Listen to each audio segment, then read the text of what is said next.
Pessoas nos últimos dias, como elas serão, como se comportarão, no que acreditarão? Para responder a essas perguntas, precisamos olhar para a Bíblia.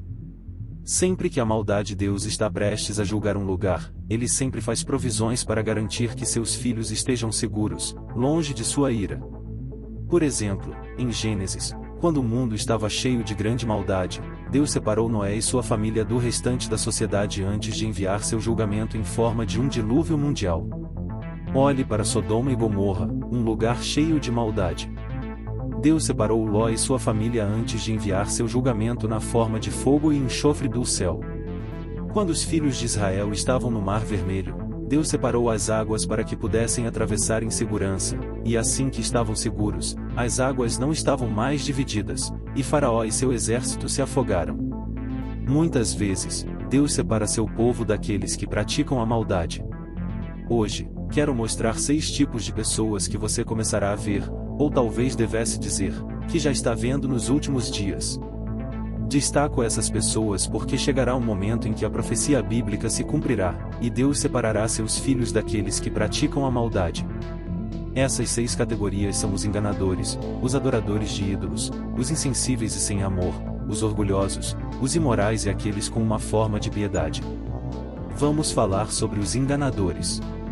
Nos últimos dias, você verá mais e mais pessoas, especialmente aquelas em posições de fama e autoridade dentro e fora da igreja, pregando e ensinando mentiras com uma pitada de verdade. Isaías 5 versículo 20, diz: Ai daqueles que chamam o mal de bem e o bem de mal, que põem as trevas por luz e a luz por trevas, põem o amargo por doce e o doce por amargo. Chegará um momento, e já estamos vendo isso em alguns círculos hoje, em que alguns verão o mal, o realizarão e farão o que é mal, mas o chamarão de bem. Nesses dias, precisamos ser cuidadosos com o que consumimos. Eles dizem que somos amados e falam da misericórdia de Deus, mas não nos corrigem, não nos dizem para pegar nossa cruz, crucificar nossa carne. Por isso, precisamos ser cuidadosos. Os adoradores de ídolos. No passado, as pessoas faziam ídolos de madeira, pedra, metais preciosos. Hoje, podemos não ter ídolos de bronze ou prata, mas nossos ídolos tendem a ser invisíveis.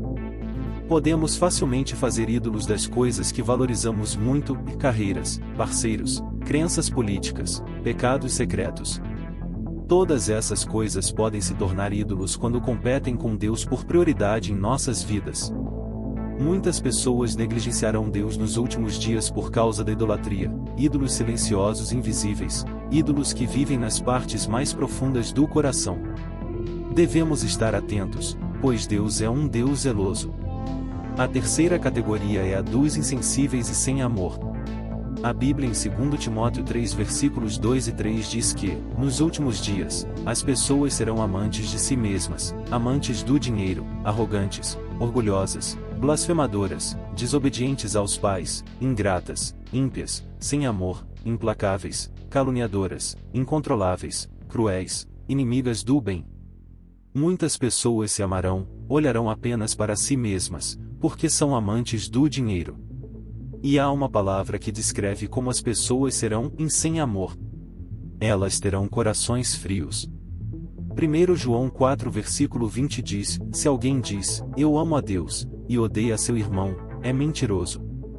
Pois quem não ama a seu irmão, ao qual viu, não pode amar a Deus, a quem não viu. Nos últimos dias, as pessoas se afastarão do amor, guardarão amargura e ressentimento em vez de perdoar e amar. A próxima categoria são os orgulhosos. Por causa de riquezas, vaidade, importância percebida, realizações na carreira, muitas pessoas se tornarão orgulhosas nos últimos dias. O orgulho é destrutivo porque tira a glória de Deus, fazendo com que nos concentremos em nós mesmos e no que podemos fazer, em vez de no Senhor. O orgulho compara, olha para os outros e pensa que somos melhores por causa de nosso status na vida, relacionamento ou moralidade. Quando vivemos assim, encontramos nosso valor em nossas boas obras, em vez de em Jesus. Os imorais. A Bíblia nos diz que nos últimos dias as pessoas serão amantes do prazer em vez de amantes de Deus. O diabo tem trabalhado sutilmente usando entretenimento, música, mídia para desmantelar os valores divinos relacionados ao sexo. A norma da palavra de Deus é que o casamento é honroso e o leito conjugal é puro, mas o diabo perverteu isso, promovendo a fornicação na música, no cinema e na sociedade. O pecado sexual foi normalizado, uma estratégia do inimigo para nos prender no pecado. Devemos garantir que nunca sejamos encontrados neste grupo de pessoas. A última categoria trata daqueles que têm uma forma de piedade. Eles parecem cristãos, falam e se vestem como cristãos, mas, no fundo, em seus momentos privados, não estão realmente se esforçando para serem como Cristo.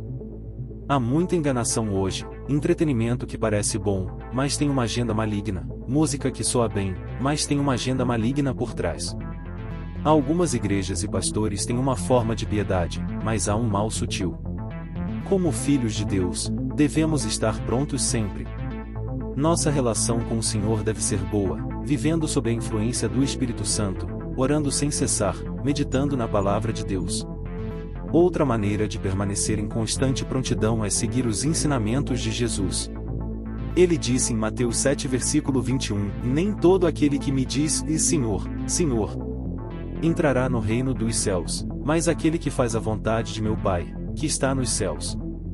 Não basta apenas conhecer este versículo, precisamos praticá-lo, seguir os ensinamentos de Jesus em ação. A crença deve levar à ação, à tomada da cruz e ao seguir Jesus. Embora saibamos que falharemos, que não conseguiremos viver perfeitamente os mandamentos, Deus conhece nossas limitações.